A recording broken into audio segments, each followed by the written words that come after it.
Risker a lot. We took a brake test for like certifying Salvage Shadow cars, and we didn't make it. Study time, maybe 30 minutes. But some tips I can give you are to study on, this is 2024, study on trailers and how the trailer, when you like a trailer that's being pulled by a car.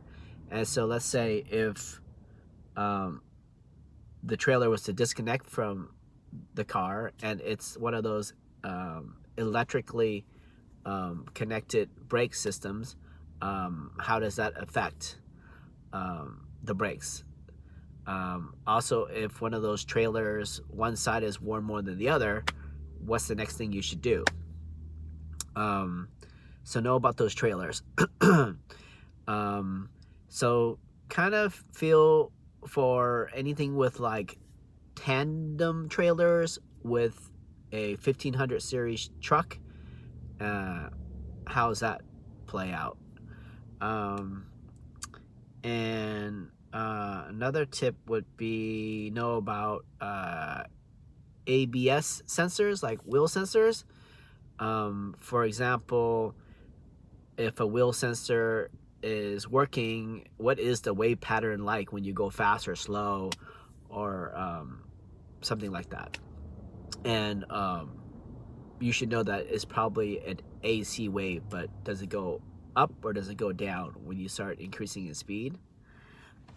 So that's good to know the different components in an ABS system and like what does each do. So I know there's something called the modulator, accumulator, speed sensors. So kind of like have an idea of what those items do in like a nutshell. Um, and then know a lot about invoicing. When you write an invoice and you need to get an estimate, how is that documented, and know about your invoices, like at the final invoice, what really needs to be on there. Do you need the certificate? Do you need the information about yourself? Do you need the ARD number on there? Do you need to itemize things? Is tax included? Can you include tax on shop things? So know your invoice inside out. That's important. Any other tidbits I can help with? So know a little bit of Ohm's law is going to help you with everything. So for example, you have a 12-volt battery and there are uh, brakes inside trailers that have a certain amount of ohm reading. Um, if one's working and one isn't, but they're together, they're supposed to be this amount of ohms. And then at the end of the day, if everything is correctly working, how many amps you're supposed to be pulling at the connector. So that's a good thing to know about ohms. Um, and then know about dot 3, dot 4, and dot 5, or dot 5.1 maybe. Um, or is it 4.1? But know about your dots and their colors, and if you can mix the fluid. Know about if the boiling points of the different dots, particularly dot 5, like what's the boiling point, and what is the material made of. Um, so you also need to know about the characteristic of brake fluid.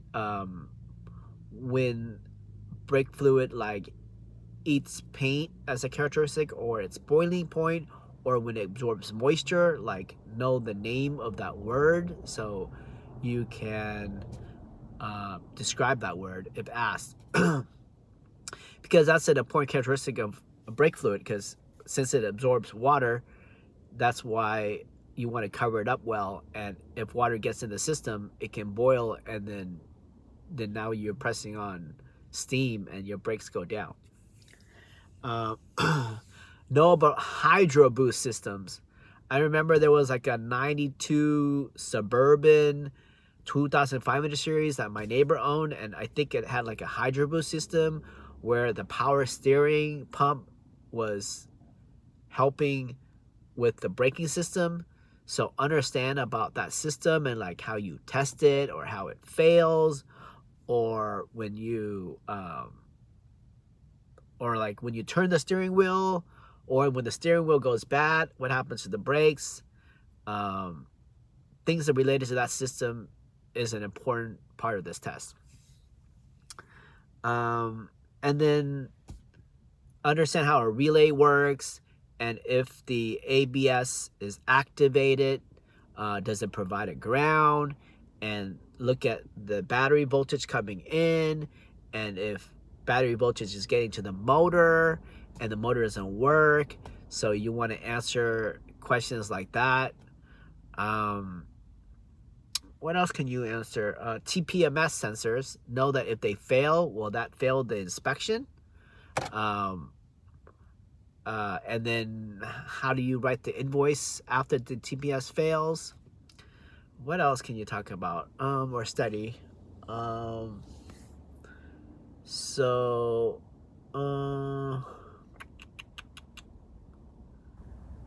Man.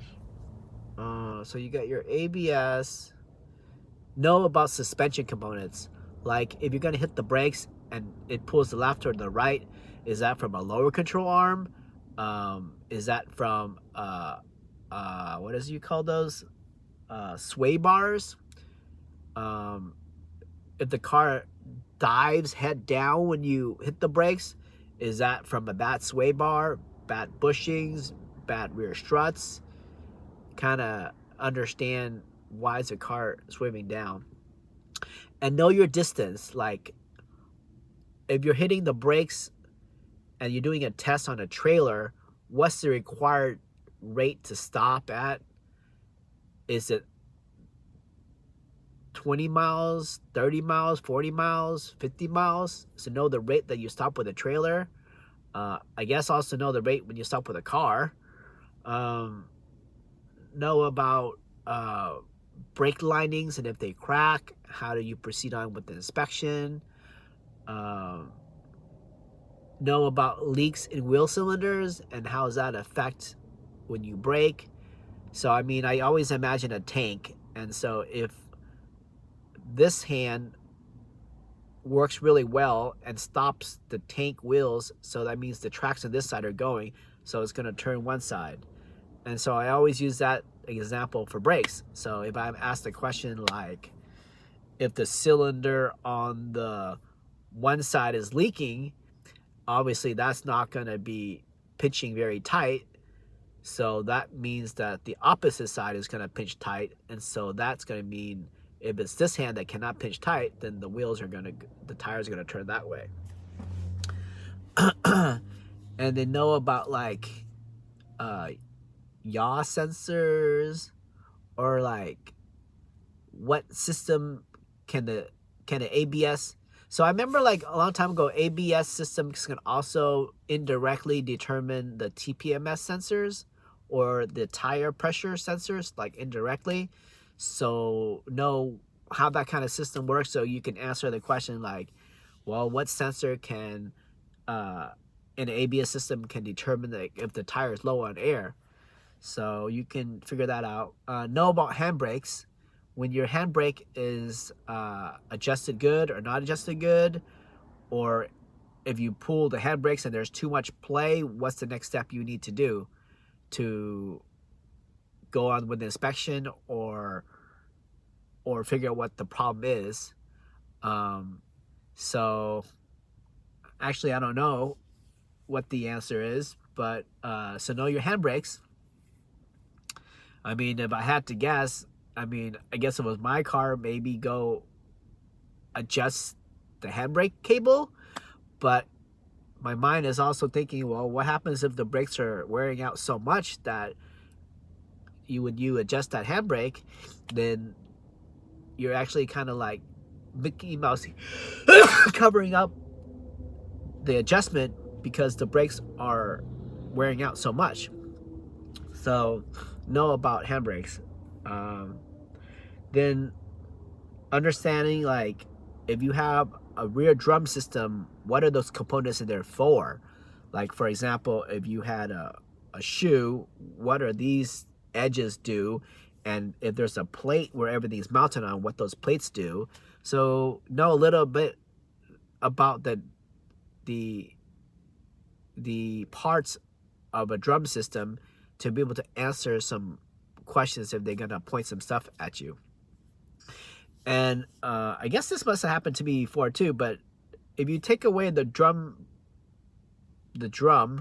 on a drum brake system, and you can't put it back after you put new parts in, what needs to be smaller so you can get this thing in? So I mean, you need to adjust the parking brakes, or what do you need to do? So also know different names of tools when you're doing with drum brakes. So I mean, all I remember is there's this like long tool that I can adjust to do like the star down there. And also remember seeing my dad using this weird tool to get springs in. So know some names of drum brakes, even though I don't use um, and so know those. What else can help you out? Study about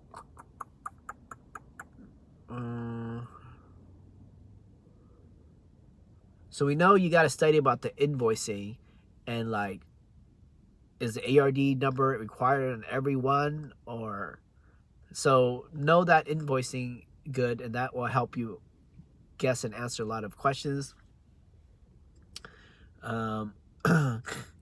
And what else can I say?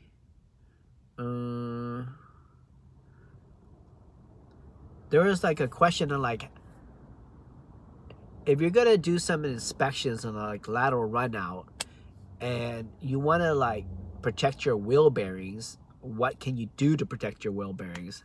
No idea. But if you can study about wheel bearings and how to protect them, I mean, the only thing about wheel bearings is they need to be tightened so they don't go crazy on you. And if you tighten them too much, then obviously you're gonna add too much stress to the bearings and they die prematurely. But like, how does that play in an inspection? Know about the third brake light and like the rules for that. Like, is it required to pass this brake test, or is it required to pass the lamp test, or is it required at all? I think in like 1986 is when that third brake light is required. So know that, but know it for a newer car. And then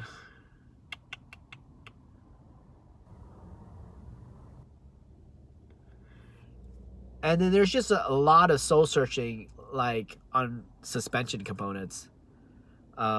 You kind of need to know your suspension components to be able to guess some of this. So at least like if you know what a sway bar does, bad lower control arm bushings, or steering wheel knuckles. So if you know how these things work, you can guess your way through. Know about like electronic steering, and like once you replace it, what items you need to do to make the whole system work if the thing isn't going straight when you brake. So I mean, you can program something, or you can reprogram some modules or replace modules. So these are all options that you can pick. Maybe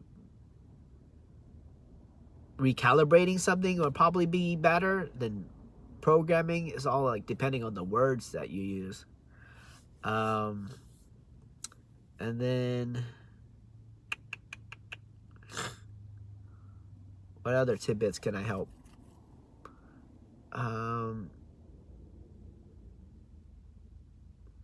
So I mentioned ABS. Know your ABS. Know your steering wheel. Know about like if you hit the pedal and you feel like it's hard, but it doesn't break the car, or car doesn't break, so understand what are the different things going on if you have disc brakes or drum brakes, and so you can guess your way, like why is it hard and nothing's really happening when you hit the brakes. Sorry for this light here, but better than no light. It's probably going to cause you to be dizzy. So those are some of the big hitters. You pretty need to know, like, the questions are kind of vague, but because they're so vague, you gotta really know the details to answer. So that makes it really complex, because one answer would be like, it's all working good, or like pass and fail and reason why. So it's gonna be a lot of soul searching, and that's all I can think of. Whisker out. Hope these